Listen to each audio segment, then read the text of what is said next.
So, you fly a low-B paraglider. You already know it's an amazing piece of kit. But here's the real question. Are you getting absolutely everything you can out of it? Well, today we're building the Pilot's Playbook, a simple, smart framework to help you maximize both performance and safety just by really, truly understanding your wing. Let's get right into it. And I want to ask you this directly. Are you really flying your wing, or is it kind of just flying you? You see, these wings have a very specific design philosophy, and getting your head around it, well, that's the key to unlocking your best, your longest, and definitely your safest flights. We're going to break this down into 5 key parts. First, we'll look at the wing's core profile. Then we'll cover the essential tools you need for climbing and crossing.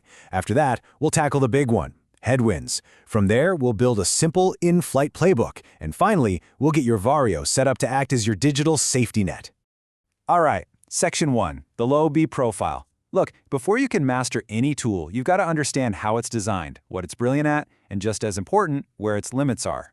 And this right here, this is the core identity of your wing. It is not a speed demon. It's not built to break cross-country records. What it is, first and foremost, is a machine optimized for stability and an incredible, almost uncanny ability to thermal. You should think of it as a pure climbing machine. That is its superpower. Let's put some numbers on that. And these are numbers you should know by heart. Your trim speed, that's hands-up best glide speed, is right around 37 kilometers an hour. Your absolute top speed is maybe 48. And your minimum sink rate, it's a fantastic 1.1 meters per second. These numbers basically define your entire world in the air. But, and this is a huge but, that incredible climbing ability, it comes with a trade-off. And for the low-B wing, that trade-off is something we call the performance wall. It's what happens when you try to fly it like it's a high-performance wing. And here's what that looks like in the real world. A high-end wing can push full speed bar and still get a pretty respectable 7-to-1 glide. 7 meters forward for every 1 meter down. But on your low B, pushing that last little bit of speed bar is incredibly expensive. Your sink rate just goes through the floor and your glide plummets to maybe 5-to-1. You're literally just burning altitude for almost no extra speed. So, knowing all that, how do we actually fly this thing? Okay, let's jump to Section 2 and look at the 2 essential techniques every low-B pilot needs in their back pocket. One for climbing up and one for getting across. First up, we've got the minimum sink save. This is your #1 tool when you find yourself low, scratching in that weak, bubbly lift. The technique is super simple.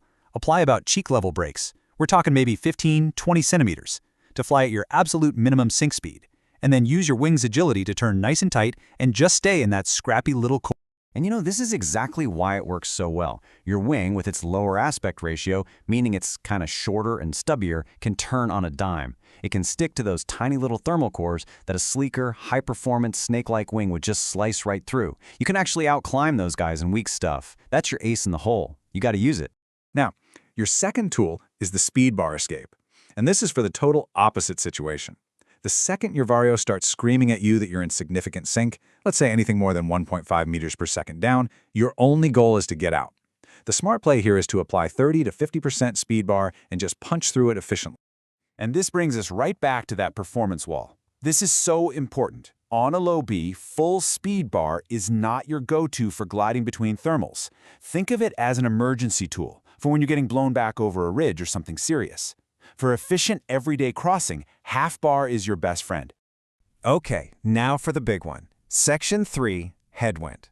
This is, without a doubt, the single biggest challenge you're going to face on a low B wing, and you need a very specific mindset to deal with it.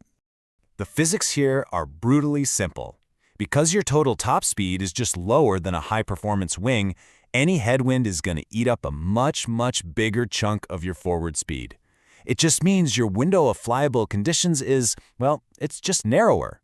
So what's the number you need to watch? It's this one, 25 kilometers per hour. This is your critical threshold. You need to have this number burned into your brain whenever you're making decisions in the air. Because here's what happens. If the wind at your altitude hits 25 kilometers an hour, your ground speed at trim suddenly drops to just 11. You're barely moving forward. At that point, you've pretty much lost the ability to effectively penetrate into the wind and make any real progress. Okay, so we get the wing, we've got our techniques, and we know the big challenge. Let's move to Section 4 and pull it all together into a simple, actionable, in-flight playbook. This is the question that should be running through your mind constantly during a flight. And let me tell you, the answer isn't always hands up.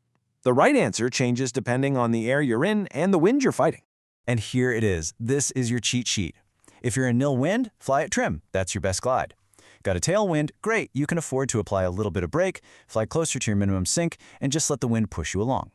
But if you're in a moderate headwind or you hit some strong sink, you need to be on half bar.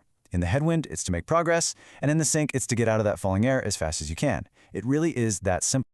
All right, for our last section, let's talk about your most important piece of gear. I want you to start thinking of your Vario not just as an instrument, but as your digital co-pilot, and one that's programmed with a safety net based on everything we've just talked about. So here is your ideal setup. First, go into your settings and make ground speed the biggest, most obvious number on your screen. It's your most important strategic data point. Second, set a sink alarm for -2 meters per second. When that thing goes off, you push half bar, no questions asked. And third, you have to know your turnaround number. And that number is this: 10 kilometers per hour. This is your hard deck. This is your non-negotiable safety line when you are flying into the wind. Here is the rule, and it's not a suggestion. If you are on half-speed bar pushing to get through a headwind and you look down and your ground speed is still below 10 kilometers an hour, the decision has already been made for you. You're losing the battle. The playbook says you must immediately turn downwind to find better air or pick a landing spot. There is no other safe choice. And really, that's what this whole playbook is about. It's about giving you the knowledge and the framework to be the one in control. So the next time you go fly, ask yourself this: are you actively making the decisions, or are you just letting the air make them for you? Fly smart out there.